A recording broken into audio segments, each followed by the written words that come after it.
السلام علیکم ورحمۃ اللہ وبرکاتہ۔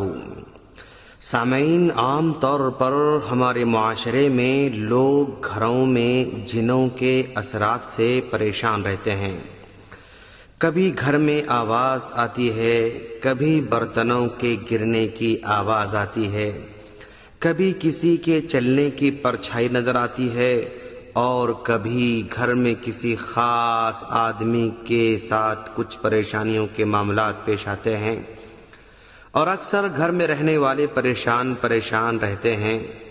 تو ایسے موقع پر عامل حضرات بندش کے نام پر ہزاروں روپے لیتے ہیں۔ اگر اس طرح کا مسئلہ پیش ہو تو اپنے گھروں سے جنات اور شیاطین کو نکالنے کے لیے 4 طریقے استعمال کیے جا سکتے ہیں، جن کے ذریعے انشاءاللہ جنات بھاگ جائیں گے۔ سب سے پہلا طریقہ، گھر یا دفتر ہو یا دکان ہو وغیرہ میں کثرت کے ساتھ سورہ بقرہ کی تلاوت کی جائے، اور جب تلاوت کرنے والا تھک جائے تو سورہ بقرہ پر مشتمل کیسٹ لگا دی جائے، کیونکہ اللہ تبارک و تعالی کہ پیارے نبی صلی اللہ علیہ وسلم کا فرمان ہے، جس گھر میں سورہ بقرہ کی تلاوت کی جاتی ہے شیطان اس گھر سے بھاگ جاتا ہے۔ ایک روایت میں آتا ہے کہ اپنے گھروں میں سورہ بقرہ کی تلاوت کیا کرو، کیونکہ شیطان اس گھر میں داخل نہیں ہو سکتا جس میں سورہ بقرہ کی تلاوت کی جاتی ہے۔ یہ صحیح جامع کی روایت ہے، سلسلۃ الاحادیث الصحیحہ میں بھی یہ روایت مذکور ہے۔ دوسرا طریقہ گھروں سے جنوں کو نکالنے کا، گھر یا دفتر وغیرہ کو صاف اور ستھرا رکھا جائے، کیونکہ عام طور پر جنات گندگی اور گندی جگہوں کو ہی پسند کرتے ہیں اور انہی مقامات پر بسیرا کرتے ہیں۔ اسی لیے اسلام نے صفائی ستھرائی کی بہت زیادہ ترغیب دلائی ہے۔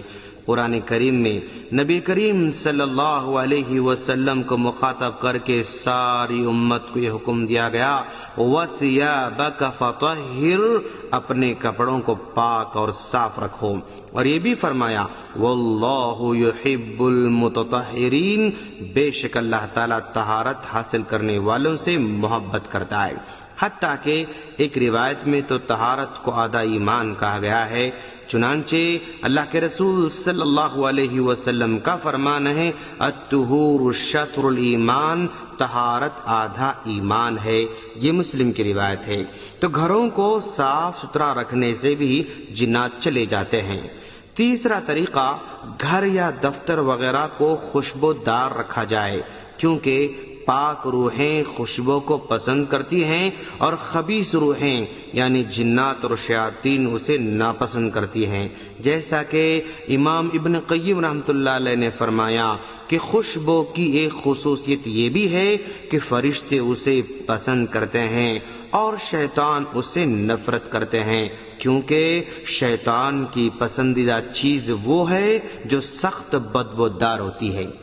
اسی لیے نبی کریم صلی اللہ علیہ وسلم کو خوشبو بہت زیادہ پسند تھی۔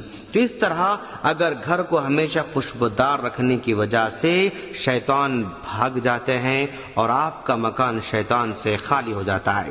چوتھا طریقہ، اہل علم نے رہائشی مقامات سے جنات کو بھگانے کا یہ بھی بتایا ہے کہ اولاً گھر سے تمام غیر شرعی چیزوں کو ہٹا دیا جائے، جیسے موسیقی کے